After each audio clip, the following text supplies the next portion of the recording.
ऐसी मार्केट में सबसे पहले आपको ध्यान रखना चाहिए कि मार्केट में मेन जो ट्रेंड है वो अभी है, सिनेरियो जो है वो अभी है पैनिक का। तो अभी मार्केट में जैसे ही थोड़ा सा भी डेट कट बाउंस होता है तो आप लोगों को थोड़ा समझदारी से काम करना चाहिए, क्योंकि आपको, देखो, आप तुक्का मार रहे हो कि मार्केट ऊपर जाएगा या नीचे जाएगा, ठीक है। तुक्का हमेशा ट्रेंड में मारो फिर। और अभी ये क्या है, बाउंस बैक हो रहा है। अब बाउंस बैक में मैंने कल बताया था आप लोगों को कि it's a dead cat bounce only. तो ये ऐसे है, नहीं होता है। लेट्स सी कि इस तरीके की मार्केट में कैसे हम लोगों को काम करना चाहिए।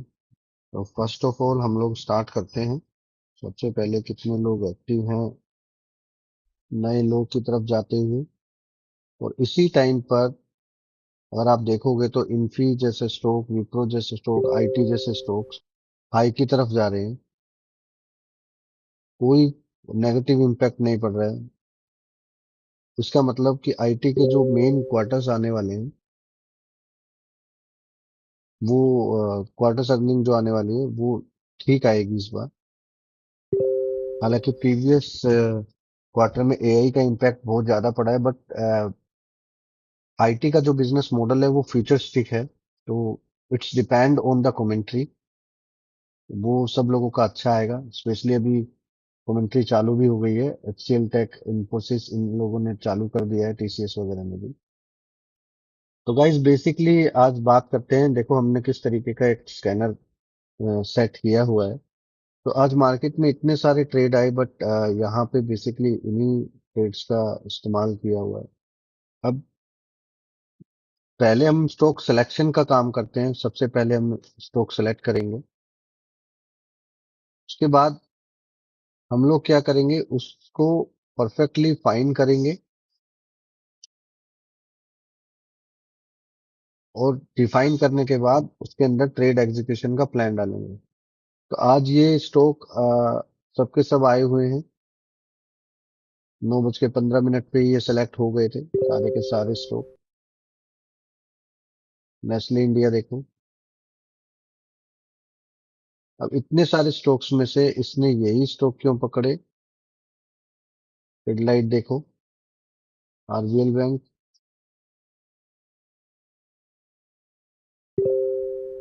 सीरी सीमेंट।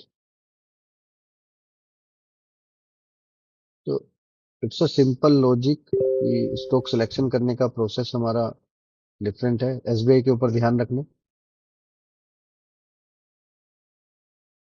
ऑलरेडी पहले राउंड का काम हो चुका है। फर्स्ट राउंड मतलब 9:15 to 9:45, that is called the first round. First round का काम हो चुका। तो अभी देखते हैं सेकंड राउंड में किस तरीके से मोमेंटम स्टार्ट होगा। लोग एचसीएल टेक थोड़ा देखिए। माइनस मार्केट में स्टॉक प्लस की तरफ जा रहा है। तो थोड़ा तो पॉजिटिव सिंबल दिखा ही रहा है। कुछ लोग बोलेंगे आप स्टॉक अचानक से कहाँ से पकड़ के ला रहा हूँ, तो मैं सॉफ्टवेयर का इस्तेमाल कर रहा हूँ। जो आप मेरी स्क्रीन पर देख रहे हो ये तो एमी ब्रोकर है। The other software is falcon software, reliable software. यहाँ पे एक्सेल टेक सही लग रहा है। और अभी आपको मैं दिखाऊंगा कि इसके जैसे मिलते जुलते पैटर्न बहुत हैं जिन्होंने मार्केट में बहुत अच्छे तरीके का मोमेंटम स्टार्ट किया है। तो अगर एक्सेल टेक में देखोगे तो ये पूरा कैंडल इन सारे कैंडल से बड़ा है। बट इस कैंडल में वो मोमेंटम जो ऊपर की साइड में आना चाहिए वो नीचे की साइड में है। तो ये कुछ और स्टोरी है। Just wait and watch. तो मार्केट को सबसे पहले ऑब्जर्व करना सीखो, और ऑब्जर्व करने के लिए आपको इस टाइप के सॉफ्टवेयर्स की जरूरत होती है जो आपको ये बताए मार्केट में अभी क्या हलचल हो रही है। देखो अभी क्या है, आप लोग वेब प्लेटफॉर्म पे काम करते हो, लास्ट टाइम भी बताया था। तो देखो, this is called the symptom. ये ऑब्जर्वेशन है, इसलिए हम डेस्कटॉप वाली ऐप का इस्तेमाल करते हैं। देखो, ग्रीन का मतलब क्या हो रहा है, लोग बाइंग की तरफ ज्यादा रुझान दे रहे हैं, समझ रहे हो। यही यही टेक्निक हमारे सॉफ्टवेयर में स्टिक वॉच के नाम से सेव है। देखो, मैंने आपको क्लियर कट बताया था एक चीज, लास्ट वीडियो में भी एक अच्छे तरीके से आप लोगों को एक चीज को समझाया था कि मार्केट में हमेशा कामयाबी उसी बंदे को मिलेगी जो लॉजिक्स पर काम करता है। अभी टेकम में सबको क्या चीज दिखाई देती है, वो देखो, सबका अपना अलग अलग नजरिया है, लेकिन टेकम यहाँ से कम भी यहाँ से 5% चलने वाला है। तो ये जो ऑब्जर्वेशन है, बिना लाइन खींचे बिना कुछ करे मैंने आपको देखते ही बता दिया। लेकिन इसके पीछे का रीजन क्या है ये समझना पड़ेगा, क्योंकि आप लोगों को एक बार रीजन समझ में आ गया तो आप लोगों को भली भांति कई चीजें ऐसी समझ में आ जाएंगी जिनमें आपको कॉन्फिडेंस बिल्डअप हो जाए। तो यहाँ से हमें समझना चाहिए, तो पेपर और पेन लेके नोट कर लीजिए। How I why I select this stock. आज आपको एक बहुत बेहतरीन तरीका बताऊंगा जिसमें आपको कुछ चीजें साइकोलॉजिकल सीखने को मिलेंगी, कुछ चीजें आपको मार्केट से रिलेटेड समझ में आएगी। तो गाइस, सबसे पहले मार्केट प्लस मार्केट माइनस की स्टोरी में हम एक चीज समझेंगे। और आज जो आपको बता रहा हूँ इस चीज को ध्यान से समझना, क्योंकि बहुत सारे लोगों का कंफ्यूजन होता है कि लोग ना एक सर्कल में फंसे हुए हैं। मतलब लाइफ में, लाइफ ले लो, चाहे आप उसको अल्टीमेट अपना किसी भी फील्ड का प्रोफेशनल वर्क ले लो, तो वो लोग एक सर्कल में फंसे हुए हैं और सर्कल के अंदर सर्कल है। ये मैं आपको इसलिए समझा रहा हूँ ताकि आपको एक चीज समझने को मिले कि एक्चुअल में आप लोगों की प्रॉब्लम क्या है और आप लोग सॉल्यूशन क्या ढूंढ रहे हो। तो यू आर ऑन द, देखो, हमें ये ये प्लेस है जहां पर ये वाई क्यों का आंसर है, लेकिन हम लोग क्या करते हैं हमेशा बाहर से, क्योंकि आज तक हमने हमेशा देखा है कि चक्रव्यूह के अंदर लोग घुसते हैं और वहां से बाहर नहीं निकलता। तो मार्केट एक चक्रव्यूह है। 90% लोग मार्केट को बाहर से जाकर अंदर देखते हैं, समझो। लेकिन मार्केट को सबसे पहले आपको वाई में समझना है, क्योंकि वाई से ही आपको पता चलेगा। बिकॉज आपका कभी भी वाई कभी भी चेंज नहीं होगा। क्यों? आपका व्हाट चेंज हो सकता है, हाउ चेंज हो सकता है, बट आपका वाई कभी भी चेंज नहीं हो सकता। It's depend on the situation कि आपका व्हाट और हाउ कैसे कैसे चेंज होगा, डिपेंड ऑन योर नीड्स। तो इससे पता चलता है कि आप लोग मार्केट को कहाँ देखते हो। अब ये सोचो आप मार्केट में कहाँ हो, वाई के लेवल पर हो, हाउ के लेवल पे हो, या व्हाट के लेवल पे हो। It's depend on you. पहले आप समझो अपने आप को कि आप किस लेवल पे हो।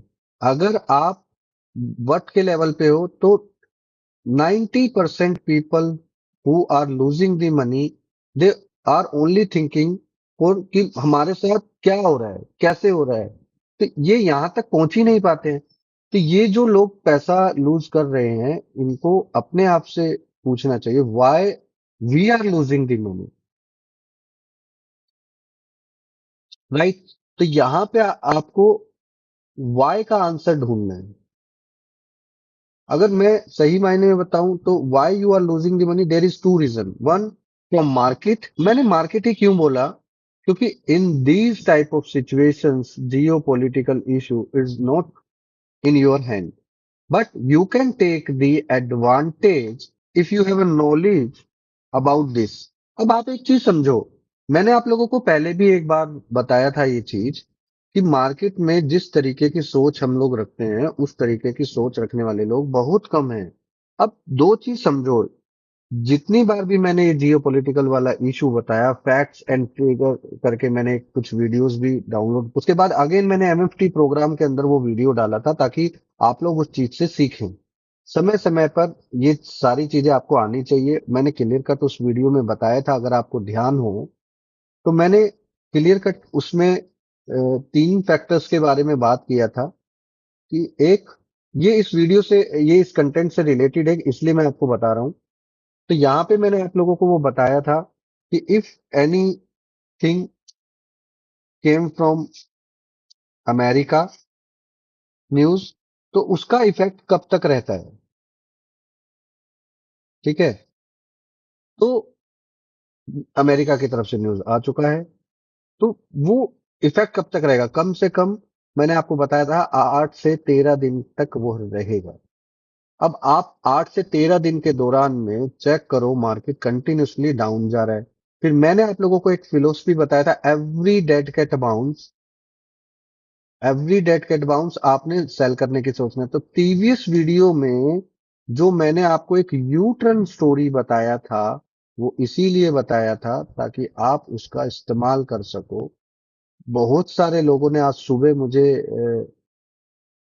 मेल किया, रिप्लाई किया कि आपने जो फ्राइडे को जो चीज बताया था लाइव मार्केट में, उससे हमें बहुत कुछ सीखने को मिला और मैं पोजीशन भी करके गया हूं। आज उनका पोजीशन किसी का 50,000 प्लस है, किसी का 70,000 प्लस है। तो ऐसे सुनने में बड़ा मजा आता है, और उससे ज्यादा मजा उन लोगों को आता है जिन्होंने किया है और जो देख रहे हैं अपना। तो आज इसी स्टोरी के ऊपर एक स्टोरी है कि how you can build up your strong mind in these type of conditions. तो ये आपको समझना पड़ेगा, और देखो इसको किस तरीके से करते हैं। तो आज इस स्टोरी का नाम है मार्केट प्लस मार्केट माइनस। तो यहाँ पे सबसे पहले मार्केट प्लस मार्केट माइनस का मतलब क्या है। मार्केट प्लस है, इसका मतलब निफ्टी प्लस है।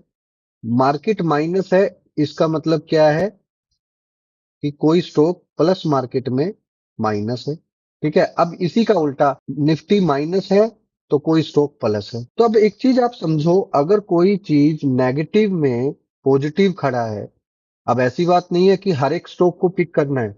The main story is how you have to pick up your stock in right way. तो यहां से सबसे पहले आपको एक चीज समझनी है कि निफ्टी ऐसे टाइम पे, निफ्टी की कंडीशन मिनिमम 1% डाउन होना चाहिए, ताकि एक चीज आपको समझने को मिले कि यार निफ्टी भले ही 1% डाउन है, बट एनी स्टॉक और इंडेक्स इफ प्लस अराउंड 0.25 से लेके 0.550% तक, अगर इंडेक्स प्लस है तो सबसे पहले हमें उसी सेम इंडेक्स को सेलेक्ट करना है। और अगर कोई स्टॉक एटलीस्ट 1% प्लस हो, if any stock 1% plus, then keep eyes on that. और ये काम आपको अराउंड 10:45 टू 12:45 के बीच में करना है। ध्यान से समझना है इस पॉइंट को। मैंने क्यों ये टाइम रेंज पकड़ा, क्योंकि इसके बाद हो सकता है कि और ज्यादा पैनिक आ जाए निफ्टी में, लिटिल बिट पैनिक आ सकता है। ठीक है, if European market is also supportable, अगर वो भी हमें सपोर्ट करता है, समझो इस बात को। सबसे पहले आप लोगों को एक चीज समझनी है कि विच stock you select that can be boost. तो चांस लेंगे। अब सवाल ये उठता है, पहले चांस लेने से पहले वाई का आंसर हमें मिल गया है कि हमने क्यों सेलेक्ट किया है। क्योंकि निफ्टी माइनस में था, स्टॉक प्लस में था। तो इसी यही रीजन है कि आज हमने टेकएम सेलेक्ट किया है। अच्छा, टेकएम और एचसीएल टेक में से मैंने टेकएम ही क्यों सेलेक्ट किया, हालांकि ये दोनों हैं, बट टेकएम ही सेलेक्ट क्यों किया, that is the main reason. अभी मैं आपको बताऊंगा क्यों। पहले इस स्टोरी को समझते हैं। तो यहां से सबसे पहले आपने स्टॉक को पिक कर लिया, स्टॉक सेलेक्ट हो गया है। क्यों सेलेक्ट किया है, इसका रीजन मैंने आपको बता दिया। अब यहां से आईटी का अगर इंडेक्स देखेंगे, तो आईटी का इंडेक्स लगभग फ्लैट खड़ा है। समझो, लगभग फ्लैट खड़ा है। और देखो इसी के साथ साथ देखो, टेकएम अगेन न्यू आई टेकएम चलना स्टार्ट हो गया। राइट। तो लगभग लगभग आप बात को समझो। तो टेकएम में सबसे जरूरी चीज क्या थी कि आप लोगों को ये समझना, माइनस मार्केट में कोई स्टॉक प्लस खड़ा है तो उसमें कितनी स्ट्रोंगनेस है। और अब आते हैं मेन स्टोरी पर कि मैंने टेकएम ही क्यों सिलेक्ट किया। तो यहां से सबसे पहले मैं टेकएम का स्क्रीनशॉट सेलेक्ट करूंगा। सबसे पहले मैं आपको बताता हूँ, ये लास्ट टाइम मैंने आपको बताया था। अभी इसमें जो ग्रे वाला है, मैं कलर चेंज करता हूँ। ये मूविंग एवरेज के थ्रू आपने हेल्प क्या लेनी है, सिर्फ वो हेल्प लेने के लिए आप लोगों को करना है। तो पिंक जो कलर है वो 40 है, येलो जो है वो 20 है, और उसके बाद जो आपका 5 SMA है वो आपका व्हाइट में है। अब मेरी बात को समझो। लास्ट टाइम जब मैंने आपको एक यू टर्न स्टोरी समझाया था, तो उसके अंदर मैंने आपको एक क्लियर कट एक पॉइंट बताया था कि प्राइस, अभी इस स्क्रीनशॉट को हम लेके कॉपी करते हैं और वापस से अपने लर्निंग टूल पर चलते हैं। तो अब मैं बताता हूँ स्क्रीनशॉट से आपको क्या चीज समझ में आएगी, क्यों मैंने सेलेक्ट किया, तो इजी वे में मैं आपको उसको समझाता हूँ। तो यहां से ये मैंने सेलेक्ट कर लिया, ये रहा वो चार्ट। अब ध्यान से समझना कि मैंने आप लोगों को क्या बताया था। पहला पॉइंट कि जब लास्ट टाइम बताया था तो कोई भी जो प्राइस होता है वो 5 SMA को टच करता हुआ चलता है। मार्क टू मार्क मैंने आपको बताया था, जब वो मार्क टू मार्क चलेगा तो उसका या तो हाई या लो या 5 SMA को टच कराता हुआ वो चलेगा। इधर क्या हुआ है, 5 SMA को टच कराते हुए पिछले दिन के हाई को क्रॉस किया। इसका मतलब ये जो नीचे से यू टर्न स्टोरी आया था, ये परफेक्ट है, ये कामयाब है, ये जाएगा ही जाएगा। कई बार आपने देखा होगा कोई स्टॉक अचानक से किसी दिन बड़ी मूव आ जाती है, लेकिन फिर वो स्टॉक अगले दिन फ्लैट खुल जाता है। लेकिन आफ्टर 1 आवर 2 आवर वो देखते हो वो लो से फिर दोबारा से नया हाई बना देता है। तो ऐसे देखा होगा कई बार आपने। तो इसका रीजन यही है कि ये 5 SMA को टच करा के जो यू टर्न स्टोरी को किया है वो उसको बताता है कि ये कंप्लीट कर दिया है मैंने पैटर्न। तो ये इसके बाद इसने हाई क्रॉस किया। That is the reason only I select Tech M. Live market में आपको टेक एम सेलेक्ट करके बता दिया है। वो टेक एम लगभग लगभग हाई बना गया है, 9 रुपए 35 पैसे से ऊपर वो चल चुका है। ठीक है, 10 रुपए मार चुका है, 7 रुपए, 9.70 मार चुका है। ठीक है, मैं आप लोगों को लर्निंग सिखा रहा हूं, तो मैं अभी प्राइस नहीं देख रहा हूं। तो आप इस बात को समझो, लाइव में मैंने आपको टेकेम बताया, कितना अच्छा लगा होगा आप लोगों को भी जब लाइव मार्केट में आप ऐसे कॉन्फिडेंस बिल्डअप करते हो। और देखो फुल कॉन्फिडेंस से मैंने आपको एक चीज बताई थी, profit and loss is the part of the game. अगर आप उसको समझोगे नहीं तो आप उससे डरोगे। तो पहले आप उसको समझो ताकि आपको डरना नहीं है। अब मैंने ये 3 मूविंग एवरेज का इस्तेमाल क्यों किया है, अब पहले इसका रीजन जान लीजिए। क्योंकि मैं हमेशा बोलता हूँ I am not using any indicator, तो ये इंडिकेटर नहीं है, I am just doing everything on logically. तो पहले पॉइंट कि वो 5 SMA को टच करके गया था। दूसरा, बाजार में मैंने बताया था जब भी यू टर्न होगा तो मूविंग एवरेज एक स्लोप में हो जाएगा। देखो ये स्लोप से, इधर देखो, स्लोप से घूमने लग गया है। तो मैंने अंदाजा लगा लिया था ऑलरेडी, 7 8 दिन से ये नीचे की तरफ सरवाइव कर रहा था। एक ये पुल बैक आया, लेकिन इसी पुल बैक ने इसको वापस धकेल दिया। वापस से मुझे चाहिए था कि ये कोई ना कोई सिम्टम दिखाए। तो आज मार्केट माइनस में, स्टॉक प्लस था, तो मैंने इसलिए इसको सेलेक्ट कर लिया और 20 SMA के ऊपर था। तो अब ये मैग्नेट, प्राइस में मैग्नेट होता है 20 SMA के, अब यहां से या तो ऊपर जाएगा या वापस से उसको नीचे जाएगा। 20 SMA के पास प्राइस को वो अपने पास टिकने ही नहीं देगा। ये आप इस चीज को ध्यान रखना। That is the reason. और ऊपर की साइड में लास्ट रेंज क्या था, वो 1490, इसलिए मैंने 40 SMA का यूज किया। हालांकि आप सपोर्ट एंड रेजिस्टेंस यूज करोगे तो भी वो लेवल आसपास की तरफ आएगा। लेकिन मैंने आपको क्या बताया, I am not using the support resistance, क्योंकि वो सारी चीज लोगों को विजिबल है। तो जो भी चीज विजिबल है वो आपको देखना नहीं है। तो यहां से आपको एक चीज पता लगती है कि मैक्सिमम रैली अब लोग जो हैं तो यहां तक ऊपर तक खड़े हुए हैं वो। तो यहां हमें क्या करना है, इस पोजीशंस को यहीं तक होल्ड करना है, क्योंकि यहीं पे जाके आपको जो बताया था ईस्ट एंड वेस्ट थ्योरी, तो वो जाके वापस से पुल बैक ले सकता है। तो यहां से आई होप कि आपको एक चीज समझ में आ गई होगी क्लियर कट, कि एक यू टर्न स्टोरी के साथ साथ मार्केट प्लस मार्केट माइनस मैंने क्यों बताया, क्योंकि market plus market minus is the part of the story, U turn story. अब समझो इसके पीछे का दूसरा लॉजिक है। अगर देखो निफ्टी नीचे चल रहा है तो वो नीचे इस फॉर्म में चल रहा होगा, और कोई स्टॉक ऊपर चल रहा है तो वो इस फॉर्म में चल रहा होगा। अब निफ्टी ने यहां से यहां तक जो बाउंस बैक किया तो स्टॉक क्या करेगा, एक नया हाई बना देगा। फिर वो नीचे आया, स्टॉक थोड़ा सा नीचे आया, फिर निफ्टी ने थोड़ा सा पुल बैक लिया, स्टॉक अगेन नया हाई बना देगा। तो यही चीज है जो मैं आपको समझा रहा हूं कि इस तरीके से मार्केट को आप बेहतर तरीके से समझ सकते हैं। तो आप बताओ आपको कैसा लगा मेरा मार्केट प्लस मार्केट माइनस का लॉजिक। आप लोगों के लिए, सभी लोगों के लिए एक सरप्राइज भी है जो कि अचानक से आप सभी लोगों को मिलेगा। अभी तक मुझसे कांटेक्ट करने की कोशिश कर रहे हैं, नहीं हो पा रहा है, तो very soon I will be there. आप लोगों के पास ही मिलेंगे हम लोग। सर आपसे एक्चुअली एक चीज हाँ पूछनी थी। कभी कभी स्टॉक का प्राइस तो बढ़ता है बट उसके साथ प्रीमियम इंक्रीज नहीं हो पाता, सर उसका सर, रीजन क्या है सर? एक्चुअल में उसके दो रीजन हो सकते हैं। पहला रीजन कि फ्यूचर और कैश में डिफरेंस हो। तो कितना डिफरेंस हो सकता है जिसकी वजह से क- वो कम से इंक्रीज नहीं कम हो? 2%, 1% से ऊपर जब होगा तब इस तरीके का वो डिफरेंस होगा, प्रीमियम ईटिंग का गेम करेगा। और सेकंड सर? सेकंड, सबसे पहले तो आप समझो कि पहला पॉइंट क्या है कि if difference between future and cash, future and support above 1%, तो प्रीमियम मीटिंग होगा।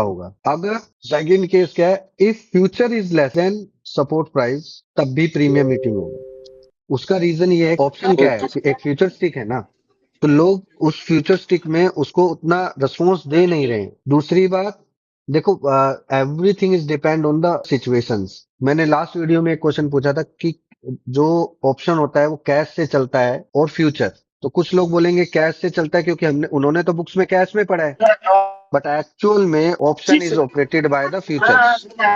अगर फ्यूचर में चाल नहीं होगा तो वो नहीं होगा। आज से कुछ साल पहले, लगभग 3-4 साल पहले ना, कोटक बैंक में सबसे पहले ये लॉजिक पकड़ा था हमने। कोटक बैंक में अचानक से मोमेंट हो गया था 6-7 पॉइंट का, लेकिन ऑप्शन में मोमेंटम नहीं हुआ था। तब जाकर चेक किया तो कैश में वो प्राइस बढ़ा था, फ्यूचर में बढ़ा ही नहीं था। तो फ्यूचर में नहीं बढ़ा था तो इसका मतलब क्या, ऑप्शन में भी नहीं बढ़ा। तो उस दिन हमें एक चीज समझ में आई कि कैश का प्राइस बढ़ता है और फ्यूचर का प्राइस नहीं बढ़ता, तो ऑप्शन नहीं बढ़ेगा। ठीक है, तो यहाँ से आप लोगों को समझ में आता है कि किस तरीके से ऑप्शन में हंटिंग किया जाता है।